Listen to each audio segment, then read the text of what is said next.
going to help you perfect your deadlift. There are so many techniques involved in the perfect deadlift. Some of these techniques I learned from simplyfaster.com and have used these same techniques to help many of my clients through the years perfect their deadlift and my deadlift included. When I do deadlifts, I always think about different verses in the Bible that talk about from death to life. So I'm going to share with you this one from John 5:24.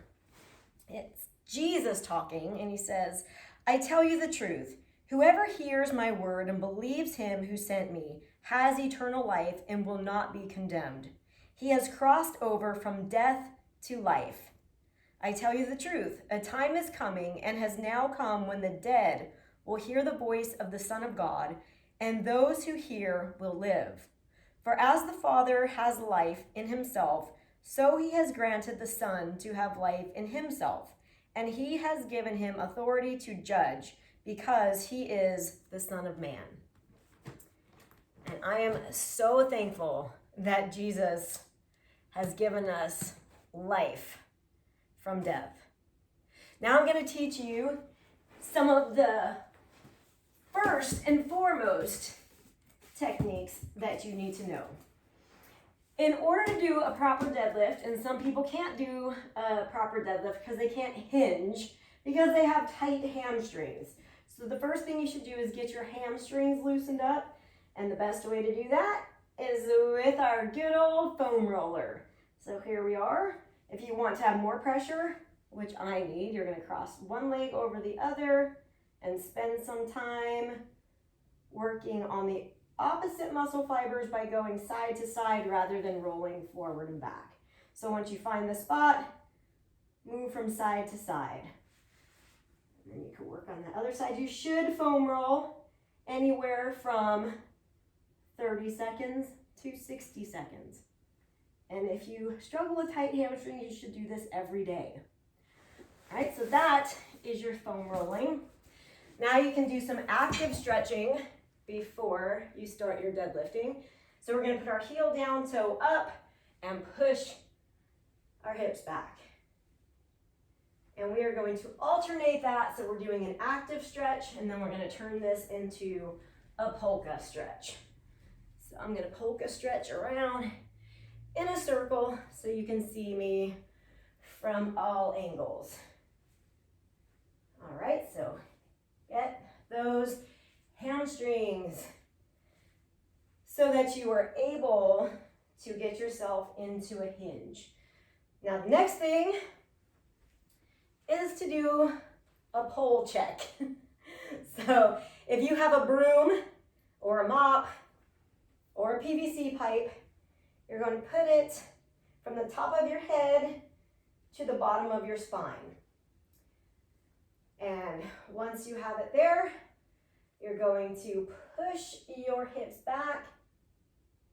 And I need to kind of blow out when I get there so that I get rid of that arch in my back and then come back up. So what I find, a lot of people who can't hinge properly, they'll have this pole will pop off of their back.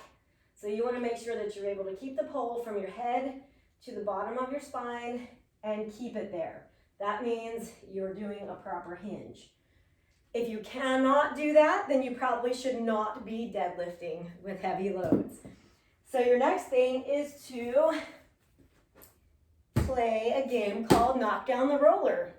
So stand the roller up. If you don't have a tall roller, you can put a short roller up on a coffee table or something.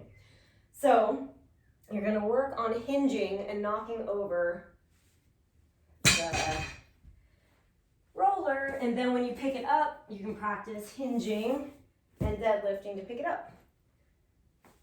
So there we go. And that is how you play Knock Down the Roller. So much fun, huh? From there, you're going to go into this movement. It's rather involved. This is the one I learned from Simply Faster. So it puts you in all of the movements that you need to be in for proper deadlifting. So you're going to start with a slight bend in your knees. Then you're going to Push your booty back as far as you can. You should feel that in your hamstrings. Now you're going to Superman your arms so that your forehead is facing the floor and you are contracting your lats. Then you're going to pull down. Then you're going to blow out, stand up, and squeeze your glutes. And then let's do it again. A little bit of bend, push the hips back, Superman, pull, blow, and stand up and squeeze. All right, so you can practice that over and over and over. Your next step is to practice a one-leg deadlift. So this is a corrective exercise movement as well.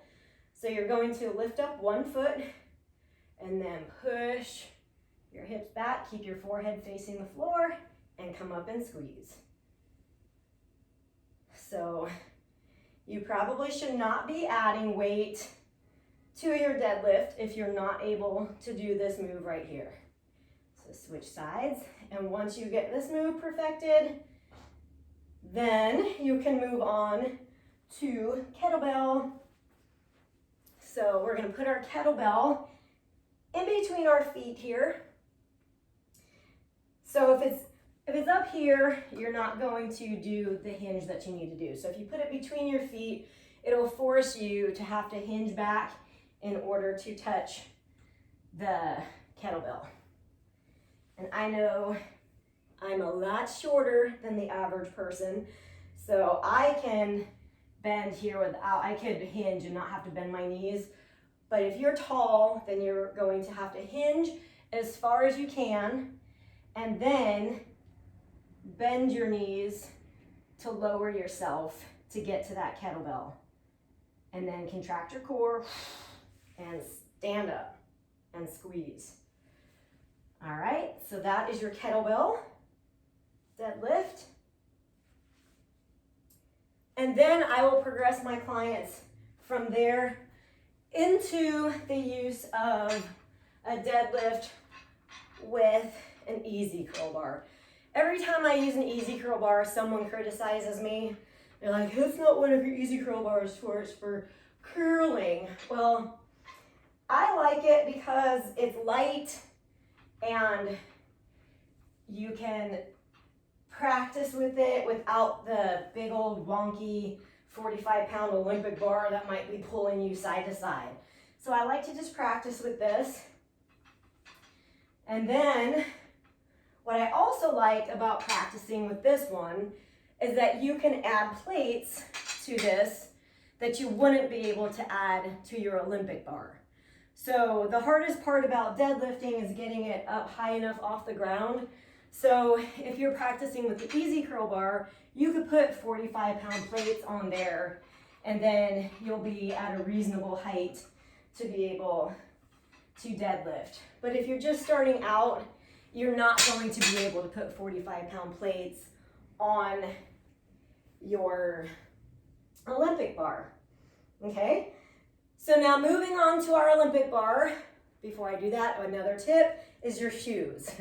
So you should have on some sort of flat shoes like Converse or Vans or weightlifting shoes or just socks.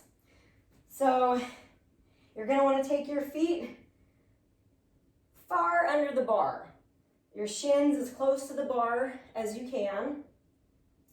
And some weightlifters wear tall socks with shorts so that they don't scrape up their shins. So then you're going to start with every movement that you made with this rope. You're going to start with your hands up.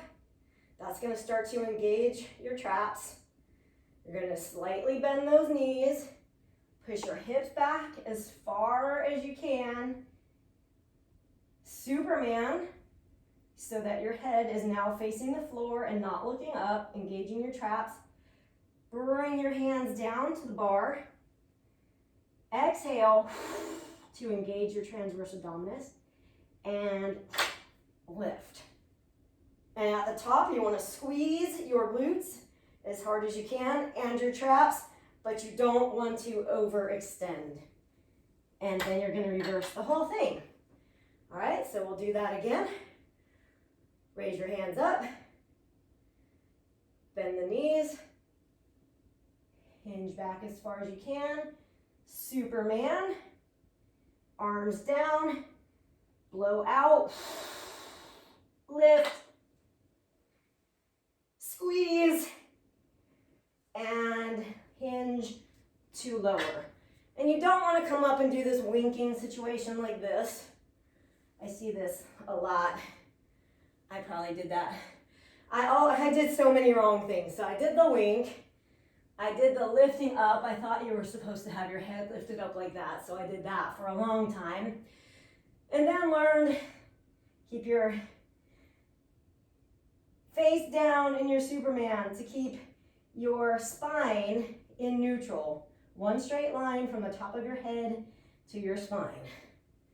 And that's where you should be on your deadlift.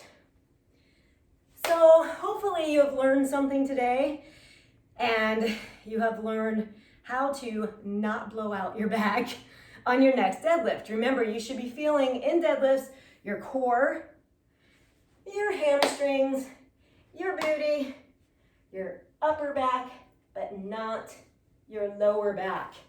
If you are feeling any pain in your lower back, you need to take it back to the beginning and start from the very first steps that I showed you all the way up to the barbell with weights.